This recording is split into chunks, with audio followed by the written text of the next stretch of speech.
विज्ञान इयत्ता 6वी चॅप्टर पहिला नैसर्गिक संसाधने हवा, पाणी आणि जमीन. नैसर्गिक संसाधने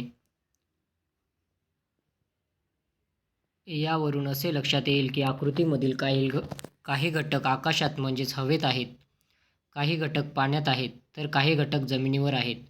पृथ्वीवर असणाऱ्या सर्व बाबी अशा प्रकारे हवा, पाणी व जमीन यांच्याशी संबंधित आहेत. जमीन, पाणी आणि हवा यांना अनुक्रमे शिलावरण, जलावरण आणि वातावरण म्हणतात. तसेच विविध सजीवांचा वावर किंवा संचार या तीनही आवरणांत असतो. हे सजीवांनी त्यांनी व्यापलेल्या शिलावरण, जलावरण व वातावरणाच्या भागास जीवावरण असे म्हणतात. पृथ्वीची ही आवरणे निसर्गतः निर्माण झालेली आहेत, हे आपण मागील इयत्तेत शिकलो आहोत. पृथ्वीच्या सभोवताली वातावरणाचा म्हणजेच हवेचा थर आहे. पृथ्वीचा पृष्ठभाग पाणी आणि जमीन म्हणजेच जलावरण व शिलावरणाने बनलेला आहे. यांपैकी जलावरणाचा भाग शिलावरणाच्या तुलनेत जास्त आहे. पृथ्वीवरील जमीन व पाण्याचे प्रमाण आपल्याला आकृती 1.2 वरून लक्षात येईल. स्थायू, जल आणि वायू रूपातील या नैसर्गिक घटकांकडे आपण संसाधने म्हणूनही पाहतो. म्हणजेच या घटकांचा वापर आपण आपल्या गरजा पूर्ण करण्यासाठी करतो. आता आपण या तीनही घटकांचा सविस्तर अभ्यास करूया. पृथ्वीवरील सजीव सृष्टी टिकून राहण्यासाठी व त्यांच्या मूलभूत गरजा पूर्ण करण्यासाठी हवा, पाणी व जमीन हे घटक महत्त्वाचे आहेत. यांना नैसर्गिक संसाधने असे म्हणतात. हवा. पृथ्वीसभोवताली असणाऱ्या वातावरणातील हवेमध्ये नायट्रोजन, ऑक्सिजन, कार्बन डायऑक्साईड, सहा निष्क्रिय वायू, नायट्रोजन डायऑक्साईड, सल्फर डायऑक्साईड, पाण्याची वाफ, धूलिकण या सर्वांचा समावेश होतो. तपांबरामध्ये हवेतील एकूण वायूंच्या सुमारे 80% वायू असतात, तर स्थितांबरात हे प्रमाण सुमारे 19% असते. पुढे दलांबर व आयनांबरामध्ये वायूचे हे प्रमाण कमी होत जाते. बाह्यांबर व त्या पलीकडे वायू आढळत नाहीत. तुमच्या असे लक्षात येईल की पृथ्वीसभोवताली असलेल्या अनेक वायूंचे मिश्रण आणि वातावरणाचा एक प्रमुख घटक म्हणजेच हवा होय. वायूंबरोबरच धूलिकण, पाण्याची वाफ यांचा देखील समावेश हवेत होतो. हवेतील वायूंचे प्रमाण भूपृष्ठाजवळ जास्त व जसजसे भूपृष्ठापासून वर जावे तसतसे कमी होत जाते. हवेतील घटकांचे प्रमाण व काही उपयोग पुढील प्रमाणे आहेत. हवेतील वायूंचे काही उपयोग. नायट्रोजन सजीवांना आवश्यक प्रथिने मिळवण्यास मदत करतो. अमोनिया निर्मितीमध्ये तसेच खाद्यपदार्थ हवाबंद ठेवण्यासाठी उपयोगी असतो. ऑक्सिजन सजीवांना श्वसनासाठी, ज्वलनासाठी उपयोगी आहे. कार्बन डायऑक्साईड वनस्पती अन्न तयार करण्यासाठी वापरतात. अग्निशामक नलकांड्यांमध्ये वापरतात. आर्गॉन विजेच्या बल्बमध्ये वापर करतात. हेलियम कमी तापमान मिळवण्यासाठी तसेच विना पंख्याच्या इंजिनावर चालणाऱ्या विमानांमध्ये वापरण्यात येतो. न्यूऑन जाहिरातींसाठीच्या रस्त्यांवरच्या दिव्यांत वापर केला जातो. क्रिप्टॉन फ्लोरोसेंट पाईपमध्ये वापर होतो. झेनॉन फ्लॅश फोटोग्राफीमध्ये उपयोग होतो. हे नेहमी लक्षात ठेवा. हवेतील विविध वायू आणि इतर घटक यांच्या समतोलामुळे पृथ्वीवरील जीवसृष्टी टिकून आहे. जीवनासाठी आवश्यक सूर्यप्रकाश आणि उष्णता पृथ्वीपर्यंत पोहोचवण्यासाठी तसेच अन्य घातक घटकांना थांबवण्यासाठी वातावरण ही अत्यंत महत्त्वाची गाळणी आहे. धुके, ढग, हिम व पाऊस यांची निर्मिती वातावरणामुळे शक्य होते. वरील सर्व चित्रात धुराचे उत्सर्जन विविध माध्यमातून होताना दिसत आहे. हा धूर थेट वातावरणातील हवेत मिसळतो. त्यामुळे हवेतील घटकांचा समतोल बिघडतो. याला वायू प्रदूषण म्हणतात. वाहने, मोठमोठे उद्योगधंदे यांमधल्या इंधनाच्या ज्वलनातून तसेच लाकूड, कोळसा यांसारख्या इंधनाच्या अपूर्ण ज्वलनामुळे बाहेर पडणारे घातक वायू या सर्वांमुळे दिवसेंदिवस वायू प्रदूषणामध्ये सतत वाढ होत आहे. ओझोनचा थर संरक्षक कवच. वातावरणाच्या स्थितांबर या थराच्या खालच्या भागात ओझोन वायूचा थर आढळतो. ओझोन वायूचा सजीवांना जगण्यासाठी प्रत्यक्ष उपयोग नसला तरी खूप उंचीवर पृथ्वीभोवती ओझोनचा थर असणे सजीवांसाठी फार महत्त्वाचे आहे. सूर्यापासून येणारी अतिनील किरणे सजीवांसाठी हानिकारक असतात. ही किरणे ओझोन वायू शोषून घेतो. त्यामुळे पृथ्वीवरील सजीवांचे रक्षण होते. वातानुकूलन यंत्रे, रेफ्रिजरेटर्स यामध्ये हवा थंड राहण्यासाठी वापरले जाणारे क्लोरोफ्लोरोकार्बन्स तसेच कार्बन टेट्राक्लोराईड हे रासायनिक वायू हवेत मिसळल्यास ओझोनच्या थराचा नाश होतो. ओझोनचे महत्त्व सर्वांच्या लक्षात यावे यासाठी 16 सप्टेंबर हा दिवस जगभर ओझोन संरक्षण दिन म्हणून मानला जातो. इंधन ज्वलनातून हवेत सोडले जाणारे घातक घटक: nitrogen dioxide, carbon dioxide, carbon monoxide, sulphur dioxide, काजळी. माहीत आहे का तुम्हाला, मुंबई, पुणे, नागपूर यांसारख्या महानगरांमध्ये रहदारीच्या ठिकाणी हवेमध्ये असणाऱ्या विविध घटकांचे प्रमाण दाखवण्यासाठी विशिष्ट प्रकारचे फलक लावलेले आहेत. या फलकांमुळे त्या ठिकाणच्या हवेतील घातक घटकांचे प्रमाण समजते.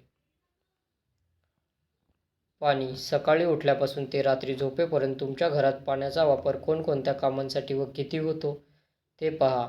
त्याची नोंद सोबतच्या तक्त्यात करा. याबाबत वर्गात चर्चा करा. एकूण वापरलेल्या पाण्याला घरातील व्यक्तींच्या संख्येने भागा.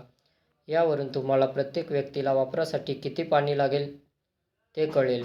वरील कृतीवरून तुमच्या असे लक्षात येईल की पाण्याशिवाय दिवस काढणे हे आपल्या सर्वांना जवळजवळ अशक्य आहे. मानवी शरीराच्या सर्व क्रिया सुलभ चालाव्यात म्हणून दररोज 3 ते 4 लिटर पाणी पिण्याची गरज असते. इतर सजीवांना देखील पाण्याची अशीच गरज असते. त्यांच्या शरीराच्या आकारमानानुसार हे प्रमाण कमी जास्त असते. यावरून आपल्याला पाण्याचे महत्त्व लक्षात येते. हायड्रोजन वायूचे हवेत ज्वलन झाल्यास तो ऑक्सिजनशी संयोग पावतो. या संयोगातून पाण्याची निर्मिती होते. पाण्याची काही वैशिष्ट्ये आपण मागील इयत्तांमध्ये शिकलो आहोत. पाण्याच्या वापराची कारणे: अंघोळ, दात घासणे, कपडे, भांडी धुणे, फरशी पुसणे, पिण्यासाठी, स्वयंपाकासाठी. सर्वसाधारण तापमानात पाणी 3 अवस्थांमध्ये आढळते. पाण्याला रंग, चव व वास नसतो. अनेक पदार्थ पाण्यामध्ये सहज विरघळतात. म्हणून पाणी हे वैश्विक विद्रावक आहे. प्राण्यांमधील रक्त, वनस्पतींमधील रसद्रव्ये यांमध्ये देखील पाण्याचे प्रमाण सर्वाधिक असते. कोणत्याही सजीवाला पाण्याशिवाय जिवंत राहणे शक्य नाही. म्हणून पाण्याला जीवन असे म्हणतात. पृथ्वीवरील सर्व पाणी आपण वापरू शकत नाही, कारण समुद्रातील पाणी खारट आहे. काही पाणी गोठलेल्या अवस्थेत आहे. अत्यल्प पाणी पिण्यासाठी उपलब्ध आहे. तरी देखील ते सर्व सजीवांना पुरेसे आहे.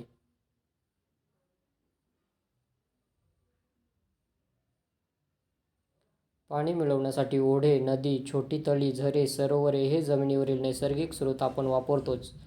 त्याशिवाय मानव कूपनलिका, विहिरी खोदून भूगर्भातील पाण्याचा उपसा करत असतो. यासोबतच मानवाने नद्यांवर बंधारे, लहान मोठी धरणेही बांधली आहेत. वाढती लोकसंख्या, उद्योग, शेती यासाठी पाण्याचा अनिर्बंध वापर होत असल्यामुळे आता हे पाणी कमी पडू लागले आहे. यामुळेच पाणी टंचाई ही गंभीर समस्या निर्माण झाली आहे.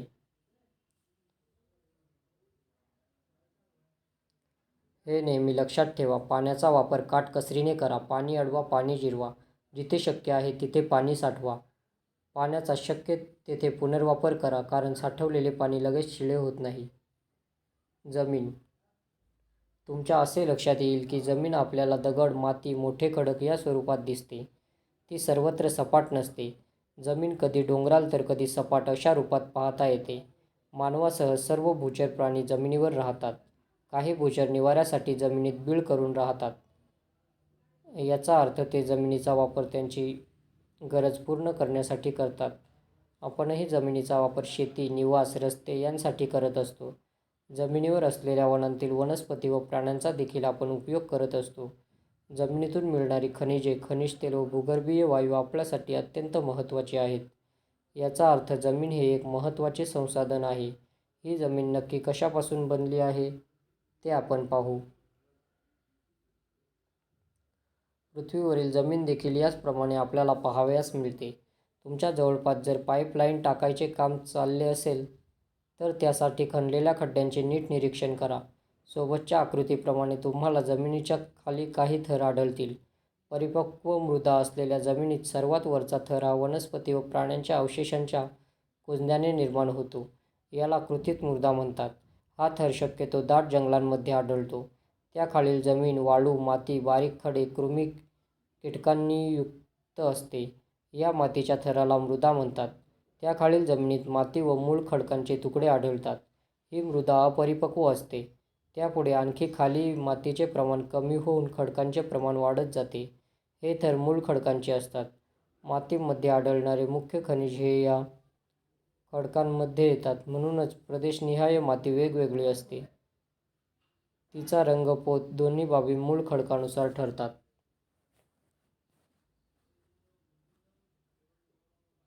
मृदा तयार होण्याची क्रिया. जमिनीवरील मृदा ही नैसर्गिक प्रक्रियेतून निर्माण होते. मूळ खडकाच्या अपक्षयातून मृदेसाठी अजैविक घटकांचा पुरवठा होतो. ऊन, वारा व पाऊस यांपासून निर्माण होणाऱ्या उष्णता, थंडी व पाण्यामुळे मूळ खडकांचे तुकडे होतात. त्यांपासून खडे, वाळू, माती तयार होते. या खडकांमध्ये सूक्ष्मजीव, कृमी, कीटक आढळतात. उंदीर, घुशींसारखे कृदंत प्राणीही आढळतात. तसेच जमिनीवरील झाडांची मुळे देखील खडकाच्या अपक्षयास मदत करतात. मृदा निर्मितीची प्रक्रिया मंद गतीने सुरू असते, सतत सुरू असते. परिपक्व मृदेचा 2.5 सेमीचा थर तयार होण्यासाठी सुमारे 1000 वर्षे लागतात. पूर परिस्थिती, वादळी वारे आणि मानवाच्या खाणकामासारख्या कृतींमुळे मृदा अल्पावधीत नष्ट होऊ लागते. म्हणूनच मृदा संधारण करणे, जमिनीची धूप थांबवणे आवश्यक असते.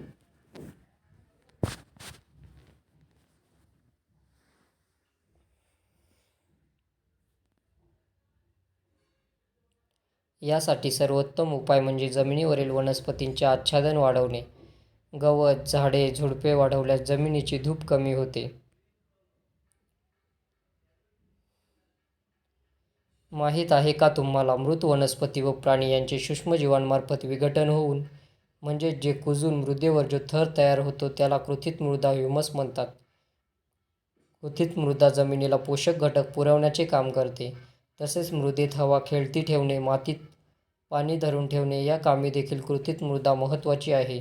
चांगल्या सुपीक मृदेमध्ये वरच्या थरात कृत्रिम मृदेचे प्रमाण सुमारे 33% ते 50% असते.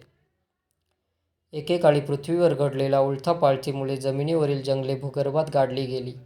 त्यानंतर सजीवांच्या मृत अवशेषांपासून जीवाश्म इंधन बनण्याची प्रक्रिया भूगर्भात घडली होती. खनिज तेल या जीवाश्म इंधनापासून आपल्याला पेट्रोल, डिझेल, रॉकेल, केरोसिन, पॅराफिन ही इंधने, तर डांबर, मेण यांसारखे उपयुक्त पदार्थ मिळतात. पृथ्वीवरील जमीन, पाणी आणि हवा यांचा वापर सजीव करतात. या घटकांचा मानव देखील संसाधन म्हणून वापर करतो. या संसाधनांच्या प्रत्यक्ष वापरल्या जाणाऱ्या घटकांचा विचार केला तर ते संपूर्ण पृथ्वीच्या तुलनेत अल्प आहे. उपलब्ध जमीन 29%, पिण्यासाठी उपलब्ध पाणी, गोडे पाणी 0.3%, ऑक्सिजन 21%. वरील कोष्टकाचा विचार करता ही संसाधने जरी अल्प प्रमाणात असली तरी ती सर्व सजीवांसाठी पुरेशी आहेत. फक्त मानवाने स्वतःच्या हव्यासावर नियंत्रण ठेवणे अत्यंत आवश्यक आहे. म्हणजेच या संसाधनांचा त्याने तारतम्याने वापर करायला हवा व ती स्वतःबरोबरच इतर सर्व सजीवांसाठी देखील आहेत याचे भान ठेवायला हवे.